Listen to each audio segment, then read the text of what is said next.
Did you know that there's a very intimate relationship between our breath, our mind, and even how our heart works?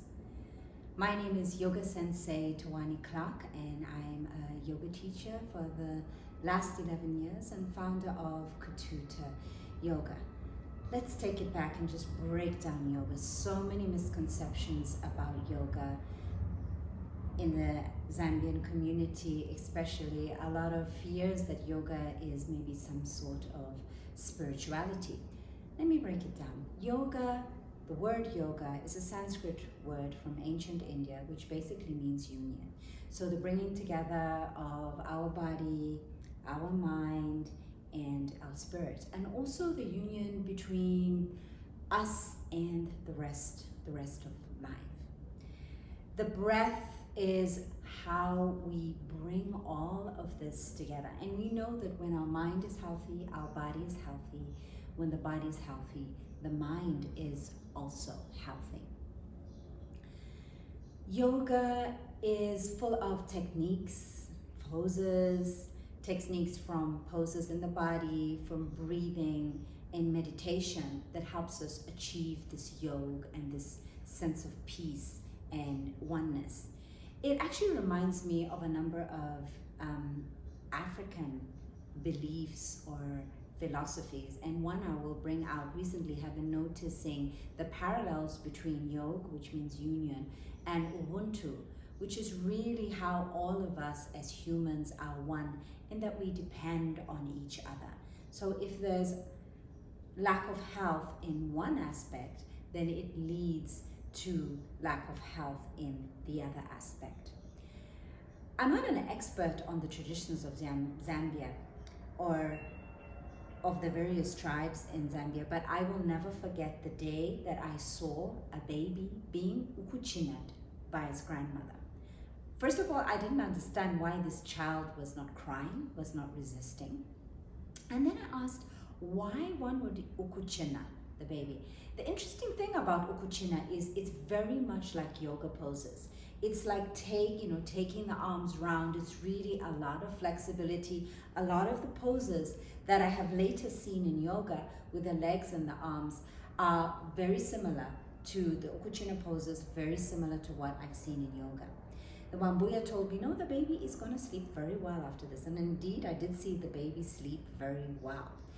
In addition, Wambuya said that when you ukuchina a baby, the baby is going to be strong and resilient and less likely to hurt themselves when they fall down.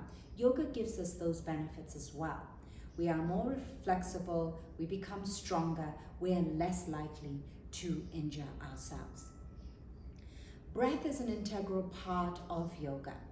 And I'm going to mention breath as something that is key and cardinal to health.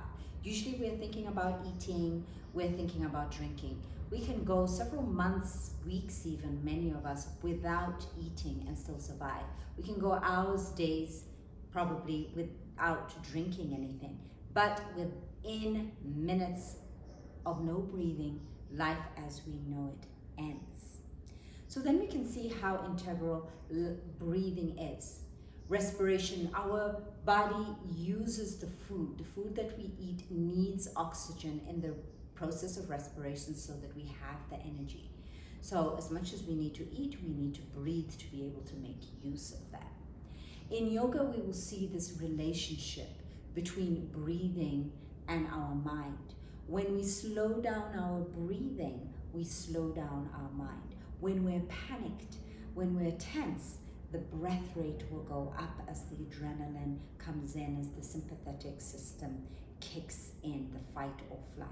As we are calmed down, our breath calms down. So this is one way that we can use to actually calm down our minds, is to take a deep breath in and a deep breath out. Now, just as we are taught what to eat, what to drink, we're hardly ever taught how to breathe. So, a lesson on how to breathe. The first step to breathing properly is sitting properly or standing properly. So posture is integral. An exercise on how to sit properly, sit straight, is to take one finger here just underneath the ribs and another down to the belly button and place the hand. So join me there, putting one hand under the ribs, right where the ribs meet, and another at the belly button, and being able to put the whole hand there. And relax, and let's just hold that position as I continue to chat. Inhale, we'll call it minding the gap. Inhale, minding the gap, and exhale, relax. Why this position is important is because 70% of the capacity of our lungs is coming from the movement of our diaphragm. This is a great dome-shaped muscle that is between, doctors will know this very well, between the chest cavity and the abdominal cavity. When this moves, then we get more air into our lungs. Now, if we're slouching, the diaphragm cannot move freely, and then we end up breathing at 30 to maybe 40% of our lung capacity. Let's try some diaphragmatic breathing. So inhale, minding the gap, and exhale, relaxing the shoulders, gently bringing a hand to the tummy.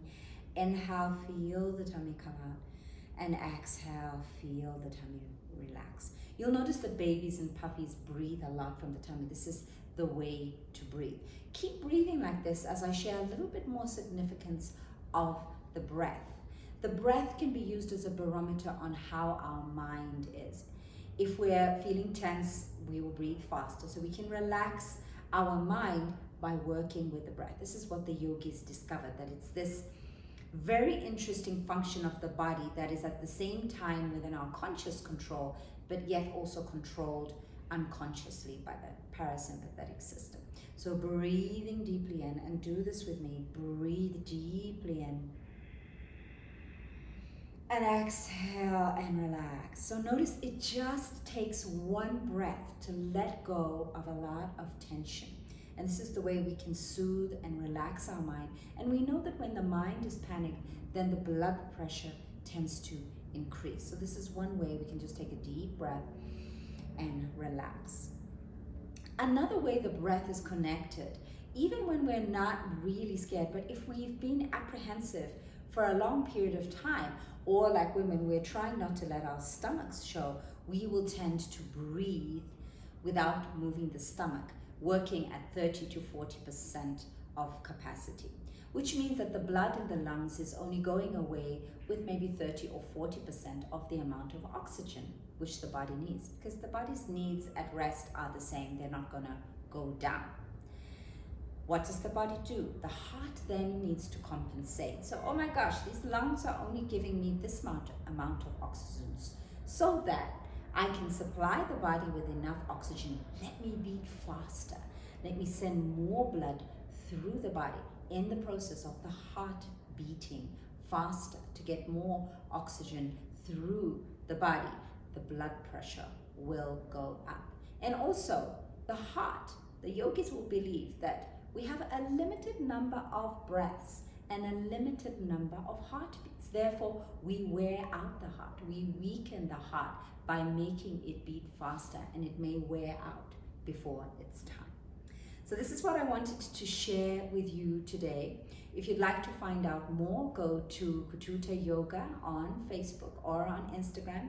And you're in luck at the moment. We have free classes running on our online studio, and you can find details of that on the yoga page. And here's to inhaling and minding the gap, and exhale, relaxing and releasing the shoulders, letting the heart rate come down, our blood pressure come down, and live longer.